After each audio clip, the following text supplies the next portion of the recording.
Hi Virgo, welcome to your July 2020 Astro Alchemy. It's Raina here. So, what is happening in July? Well, the sun is at a friendly angle. The sun is in Cancer as the month begins, and Cancer for you is your 11th house, and that's actually, oh wow, now that I think about it, that's really cool because I'm recording this before the solar eclipse in Cancer on the 21st of June at 0 degrees of Cancer, and then there's going to be a black moon, which is the second new moon in a month in July on July 20th, and that's at 28 degrees of Cancer. So this is in that house of hopes and wishes, and this is supposed to be particularly potent because it's actually going to be like a 2.5 year cycle between now and the next black moon. So that's supposed to activate this particular cycle. So this is in the areas of hopes and wishes. So long range goals that you have, but still are not so long range that you can't, see them realized within just a couple of years from now. That's pretty exciting. And anything connected to something that you want to make happen. This is supposed to be the luckiest house. So according to the late Jan Spiller, an astrologer who promoted this idea that you're supposed to make, I think she said I don't know. I remember her saying 40 new moon wishes, but I can't remember if that was for the birthday or for the 11th house new moon. But, just wing it, I guess, and make sure that you're even intentional about it. The other thing that I see here for July is that there's action in the 5th house for you, which is a really great house. It's a house of pleasure. So the house of love, the house of creativity, the house of fun and games. So even, doing things like sporting events and concerts and all kinds of stuff that is what we do for entertainment is connected to this house. And so the triggers to this house for you, Saturn is going back here. It's funny because Saturn doesn't sound like so much fun in the 5th house. Actually, Saturn is about taking these kinds of things and making them maybe into a type of business. So you've had Saturn here in Capricorn starting in December of 2017 and going until March of 2020. And briefly, Saturn went into your 6th house, and now it's back into the 5th. So I don't know if some Virgo people started their own business in the last few years, and maybe this is kind of working on that. Saturn in the 6th house can be really working hard at a job. Maybe there's some kind of ulterior motive for that. If you have your own side business that you want to be able to be self-sustaining and devote all your attention to it, but you have to pay the bills. So that might be why you're having this retrograde from the 6th house to the 5th house, that you need to do more work on business aspects and then move forward. But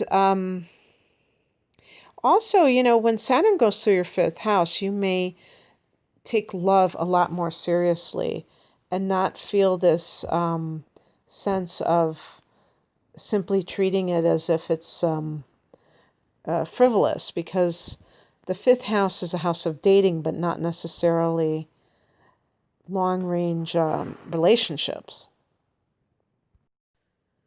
So people who have a Saturn in their 5th house will tend to be in a mindset that they're not looking at dating as just looking for a good time, but they really are looking for a permanent partner.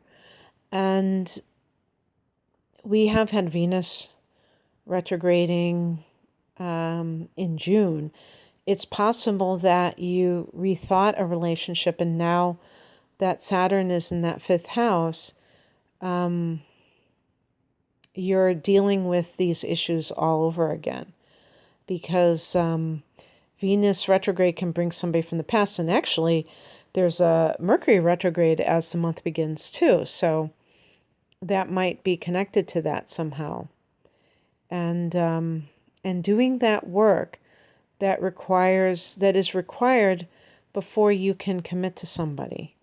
And sometimes this is simply just an attitude change. I think Virgo is very capable of being by themselves. And maybe that's why the Hermit card is connected to Virgo. I don't know.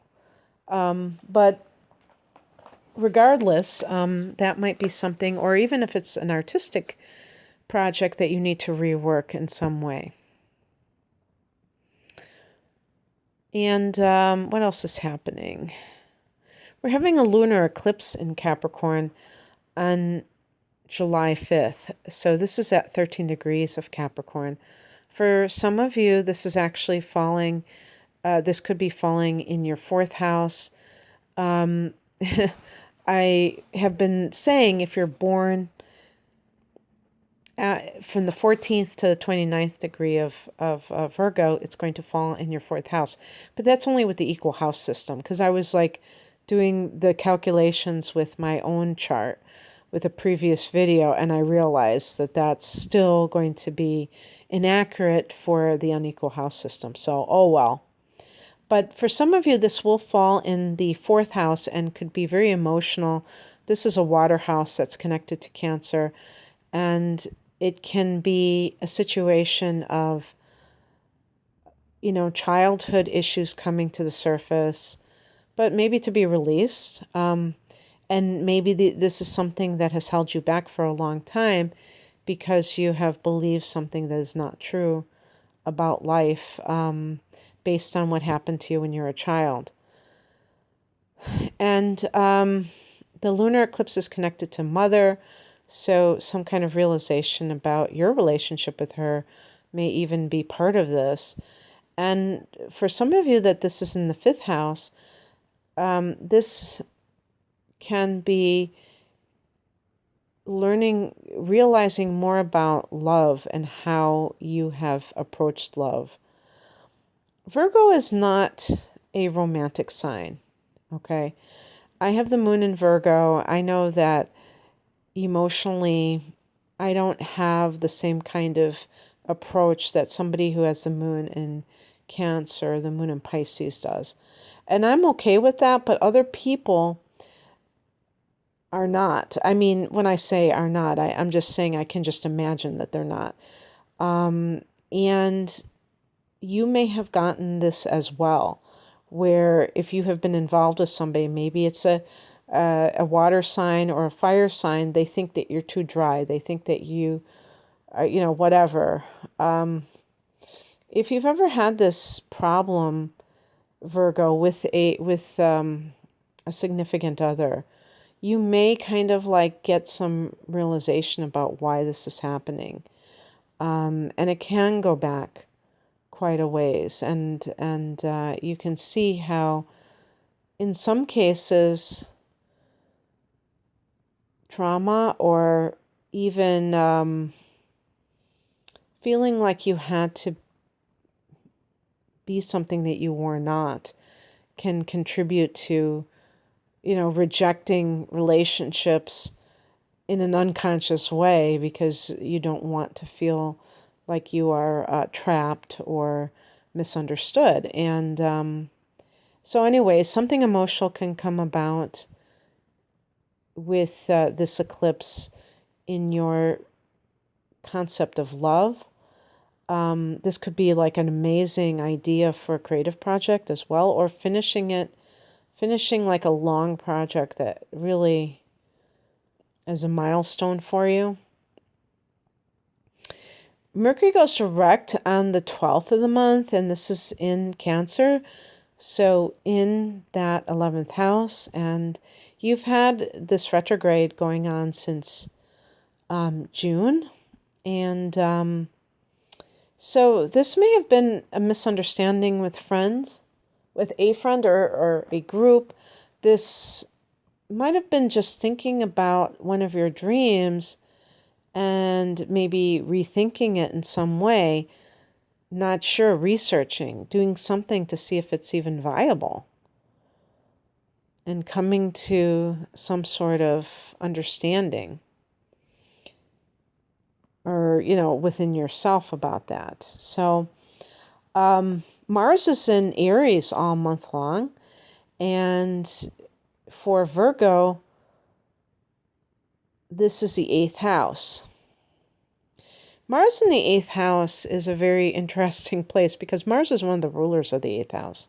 This is Scorpio's house. Mars here is weird, kind of, I think, even though it's one of the rulers. There may be something going on that has captured your attention. If there's something with the mother, for instance, with the lunar eclipse, I mean, this may have even affected you in June. If you have had either the loss of a mother or some kind of with the eclipse, it can be this sense of like realizing something about the mother. The 8th house can be shared resources, so this may be a fight over a will. And this kind of thing may be the result of something that you have learned at the time of the eclipse, or like I said, it could affect you before then. Either it's the mother's estate, or it could be that the mother is involved in thwarting it. Maybe she kept it from you, and during the lunar eclipse you found out about this money. If you have like a mother who is narcissistic, this would be kind of that, in that vein of like favoring another sibling and so on and so forth. The other thing too, there was something else I wanted to say about this. I mean, also anything related to shared resources when it comes to marriage. If you're getting divorced, or if there's a child support issue, then that could also be, fighting over money that you share with somebody else. That's the main thing that I can think of right now with that particular placement.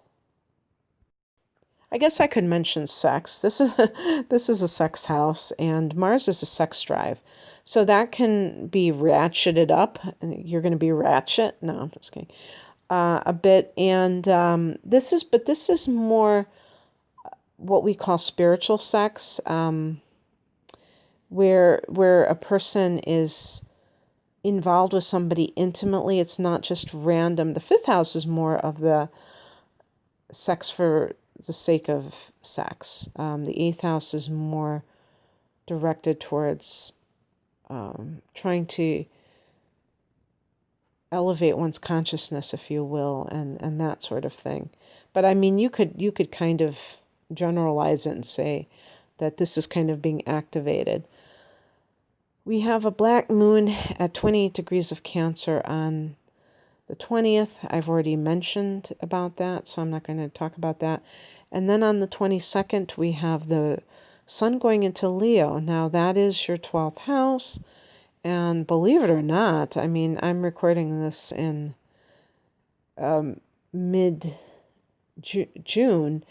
and thinking about the sun going into the 12th house and being, in preparation for your solar return. It's like blowing my mind here because we're talking about the last week in August already. So obviously I'm doing this ahead of time, but still, I mean, it's like, whoa, everything's going so quickly.